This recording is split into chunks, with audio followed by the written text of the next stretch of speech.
In this unit, we will go over a classic example of a counterintuitive policy. Let's assume that you are the policymakers of Portugal.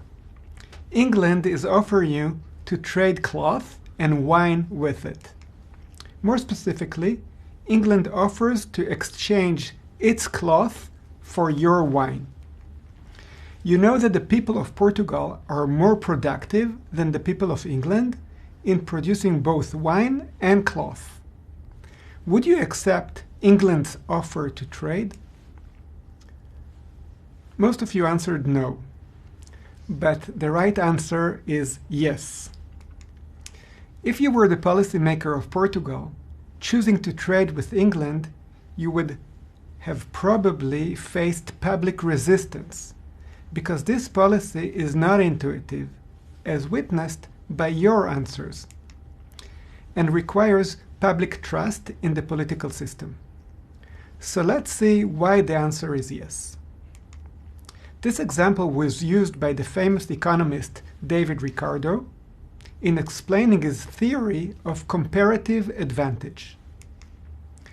The theory is the basis for international trade.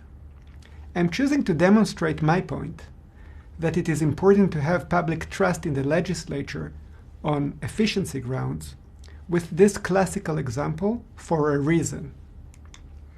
This course is, among other things, about economic growth.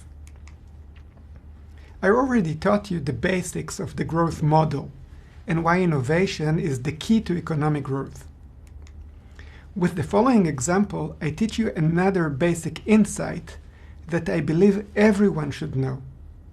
Please pay attention, as understanding of economic growth is incomplete without it. Ricardo considered a world economy consisting of only two countries, Portugal and England, which produced two goods, wine and cloth, of identical quality. In Portugal, it is possible to produce wine and cloth with less labor hours than it would take to produce the same quantities in England. Portugal is better in producing wine than cloth, right? Look at the difference. 90 hours of labor to produce cloth, that's 10 labor hours less than England. But only 80 hours of labor to produce wine, which is 40 labor hours less than England. So if both countries are producing cloth and wine in a given time, Portugal would produce more of both, but the rate of producing wine will be even higher. Let's put it differently. I know it's difficult, so please pay attention. In 100 labor hours, England can produce 1 unit of cloth, or 5/6 units of wine, right? Because producing wine takes 120 labor hours, and 100 over 120 is 5/6. Portugal can produce 1 unit of cloth in 90 hours, or at the same given time, 9/8 units of wine, right? Because producing wine takes Portugal only 80 labor hours, and 90/80 is 9/8. That is more than 1. So although Portugal can produce a unit of cloth with fewer hours of work, only 19 hours, than England, it has even a greater advantage when it comes to producing wine. When we compare the differences in production, we see that 9/8 is bigger than 5/6. Therefore, according to Ricardo and efficiency principles in general, Portugal should focus on producing only wine and not cloth. Accordingly, and that's counterintuitive, so I need your attention here. Although Portugal has an absolute advantage over England in producing cloth, England is said to possess a comparative advantage over Portugal when it comes to cloth. And what about wine? Can you say who has the advantage here? Well, a similar argument would show that Portugal has both an absolute and comparative advantage in producing wine.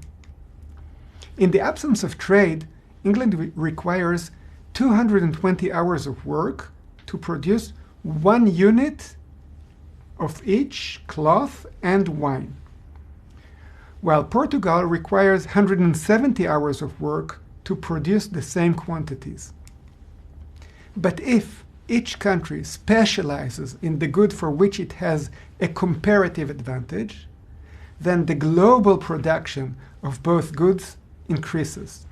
For England can spend the same given time, 220 hours of labor, to produce 2.2 units of cloth, while Portugal can spend 170 hours of labor to produce 2.125 units of wine.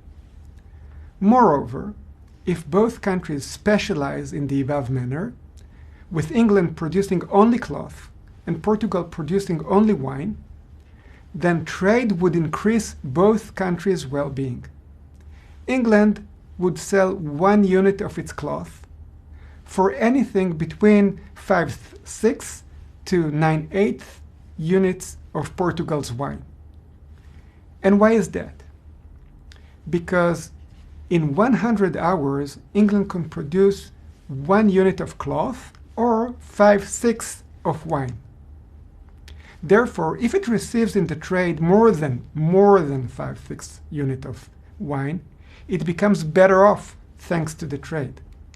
Portugal, on the other hand, would also benefit from the trade, so long as it pays England less than 9/8 unit of wine, because it costs Portugal 9/8 units of wine to produce 1 unit of cloth. By specialization, England produces 2.2 units of cloth instead of only 2, and Portugal produces 2.125 units of wine instead of only 1. Both countries can consume at least a unit each of cloth and wine, with 0 to 0.2 units of cloth and 0 to 0.125 units of wine remaining in each respective country to be consumed or exported. Consequently, under free trade, both England and Portugal can consume more wine and cloth than would be the case in autarky when no trade exists. So now, I would like to ask you again, would you trade with England? This opportunity to increase society's overall consumption, that is, the standard of living, would be lost if people lose faith in the government and start requesting protection from foreign imports in the form of heavy-duty taxes, for example, to help local businesses, and similar other protectionist policies that are more intuitive.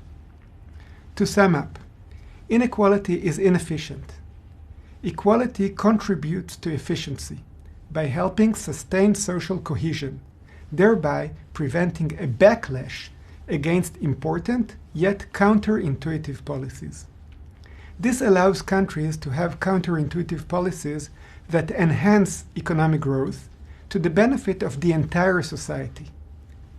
All this is true assuming that the additional national income will be allocated in a just manner among the residents. This last point leads us to our next unit that discusses what should be done when efficiency and equality work in opposite directions.